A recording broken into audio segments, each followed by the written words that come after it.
À Laurent Dubost. Merci. Monsieur le Président, chers collègues, j'ai le sentiment qu'une intervention longue, précise et argumentée ne correspondrait pas tout à fait à vos attentes en cette fin de session, donc je serai très synthétique. Nous saluons les propositions de cette décision modificative qui renforce nos actions en faveur des solidarités, petite enfance, grand âge et handicap à hauteur de près de 16 millions d'euros en fonctionnement. Deuxième constat, notons que l'augmentation des budgets d'investissement sont en lien direct avec le renchérissement des coûts de construction. On parle des matériaux, mais aussi de la faible disponibilité des entreprises pour répondre à nos appels d'offres. Les premières conséquences de l'augmentation des coûts d'énergie se font déjà sentir, en dépit de contrats d'approvisionnement pluriannuels dont les termes arrivent progressivement.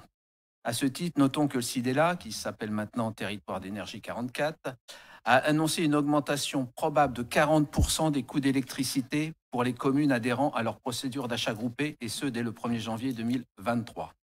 Voilà de quoi inciter à l'action en faveur d'une meilleure efficacité énergétique et de la production d'énergie renouvelable, associée de plus en plus souvent à une autoconsommation locale. Pour nos recettes, nous craignons un ralentissement des droits de mutation, eu égard à l'accessibilité plus difficile au crédit, augmentation des taux et règles prudentielles des banques, au ralentissement des mises en chantier.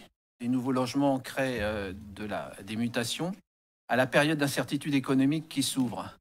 Sans oublier l'annonce faite aux médias par le candidat Emmanuel Macron d'un coup de rabot de 10 milliards d'euros sur les dotations aux collectivités. Mais c'était le candidat, on verra ce que le président.